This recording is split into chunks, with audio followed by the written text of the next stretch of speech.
Bangladesh high কমিশনের প্রথম সচিব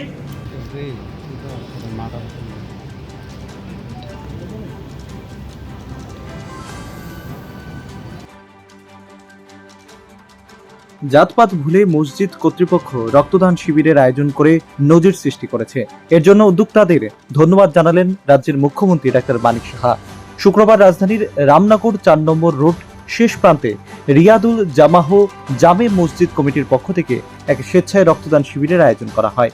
এই রক্তদান শিবিরের উদ্বোধক হিসেবে উপস্থিত ছিলেন রাজ্যের মুখ্যমন্ত্রী ডক্টর মানিক সাহা। এছাড়া উপস্থিত ছিলেন আগরতলা পৌর নিগমের mayor Dipak Majumdar, Agartala Bangladesh high commissioner Mohammad Rejiul সহ অন্যান্যরা। মুখ্যমন্ত্রী তার বক্তব্য রাখতে গিয়ে বলেন, দেশের মধ্যে আইন শৃঙ্খলায় ত্রিপুরার নিচের দিক থেকে ৩ নম্বরে রয়েছে। রাজ্যের শান্তি শৃঙ্খলা আছে বলেই রাজ্যে বিনিয়োগ করতে আসছে টাটা গ্রুপ। মুখ্যমন্ত্রী দাবি করেন, ত্রিপুরার ভবিষ্যৎ খুবই উজ্জ্বল। রক্তদান একটি খুবই গুরুত্বপূর্ণ সামাজিক দায়িত্ব, তাই সকলকে মানুষের সেবায় স্বেচ্ছায় রক্তদানে এগিয়ে আসার আহ্বান জানান তিনি। এর পাশাপাশি রক্তদান এবং সরবরাহে ভারসাম্য বজায় রাখতে হবে। নির্বাচন চলাকালীন অবস্থায় ব্লাড ব্যাঙ্কগুলোতে রক্তের সংকট ছিল এবং সেই সময়ে মানুষের জীবন রক্ষায় স্বেচ্ছা রক্তদানে এগিয়ে আসার আহ্বান রাখা হয়েছিল। এতে মানুষ ব্যাপকভাবে সাড়া দিয়ে এগিয়ে এসেছিলেন। মুখ্যমন্ত্রী বলেন, আমরা যদি ধারাবাহিকভাবে স্বেচ্ছায় রক্তদানে এগিয়ে আসি তবে কোনো সংকট হবে না। রক্ত ছাড়া কেউ বাঁচতে পারে না। রক্ত হচ্ছে ঈশ্বরের কাছ থেকে পাওয়া একটি উপহার। এর জন্য অন্যের প্রয়োজনে রক্তদানের বিকল্প হয় না। মুখ্যমন্ত্রী আরো বলেন, জাতপাত ভুলে রক্তদানে এগিয়ে আসলে সম্প্রীতির বন্ধন সুদৃঢ় হয়।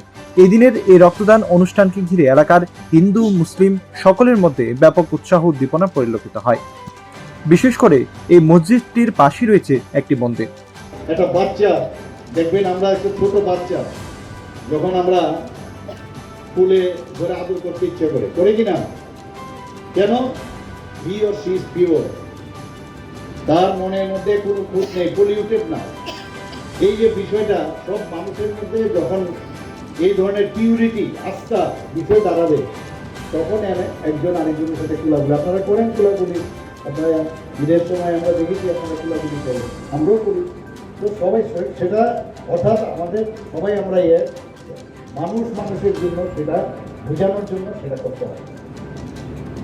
কাজে রক্তদান এখানে আজকের যে আয়োজন এখানে করা হয়েছে জামে মসজিদের মাধ্যমে, আমি ওনাদেরকে ধন্যবাদ দেবো। একটা সুন্দর আয়োজন করেছেন এবং যেটা আমাদের মেয়র সাহেব বলে দেন যে এটা কিন্তু এটা একটা ফার্স্ট যে রক্তদান শিবির, তার মাধ্যমে শুধু রক্ত আপনারা দিয়েছেন, সেটা মানে প্রশংসনীয় এবং সেটা কিন্তু একটা দৃষ্টান্ত স্থাপন করেছেন আপনারা। ত্রিপুরাতে অন্যান্য জায়গার মধ্যে আমি বলবো যে জাত পাত নির্বিশেষে সবাই মিলে আমরা যদি ধর্ম নির্বিশেষে আমরা যদি সবাই মিলে একসাথে হই, তাহলে কার রক্ত কোথায় যাবে এবং আমরা যে সেটা কিন্তু আবার সেটা আমরা এখানে আমরা দৃষ্টান্ত রূপে সেটাকে স্থাপন করতে পারি। ব্যুরো রিপোর্ট, প্রগতি নিউজ।